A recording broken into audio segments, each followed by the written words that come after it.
आज हम लोग ये बहस है, इसमें एआई करेंगे। या वही बहस है जिसकी हमने पीडी की थी। तो सबसे पहले गुनगुना पानी लेंगे, ठंडा और गर्म पानी में फिर टेम्परेचर नाप लेंगे कि टेम्परेचर 37 डिग्री सेल्सियस होना चाहिए।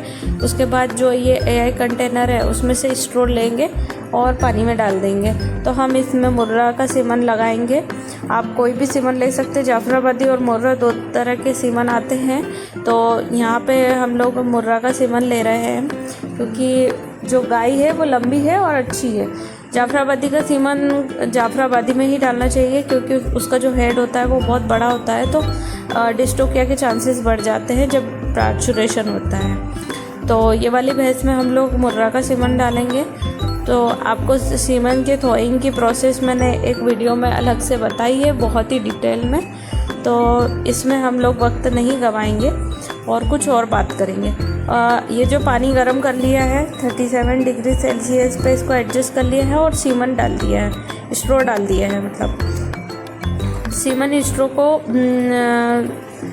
दो तरह के एंड होते हैं, एक कॉटन एंड, लेबोरेटरी एंड। तो जो कॉटन एंड होता है उसी वो ही लगेगा, मतलब पिस्टन में, जो गन की पिस्टन में, ठीक है। उसको धीरे धीरे पीछे की तरफ धकेलेंगे और पुश करने के बाद उसको कटर से या सीजर से, दोनों तरह से जो लेबोरेटरी एंड होता है, जो सील पैक होता है, उसे कट कर लेंगे।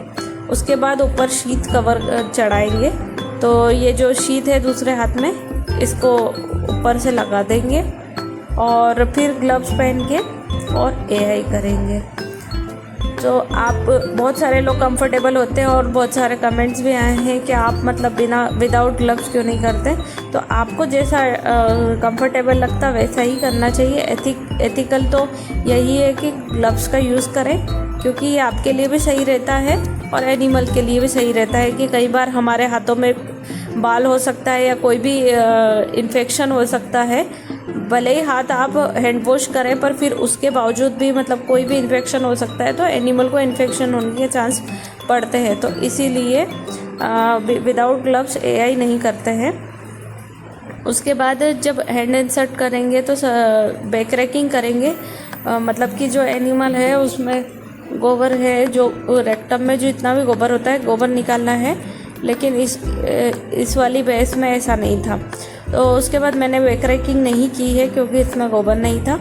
उसके बाद जो एआई गन है उसको टिल्ट करके 45 डिग्री के एंगल में पुश करेंगे। और जब एआई गन इंसर्ट होती है तो आपको प्रॉपर ऊपर वाले हाथ से जो रेक्टम में अपन ने पर रेक्टली डाला है उससे आपको गाइड करना है एआई गन को, और एआई गन को गाइड करके सर्विक्स को होल्ड करके रखना है। और जब आपको लगे कि सर्विक्स को एआई गन ने पार कर लिया है तो उसके बाद पिस्टन पुश कर देना है। और इसी के साथ मिलते हैं नए ब्लॉग में। Thank you for watching.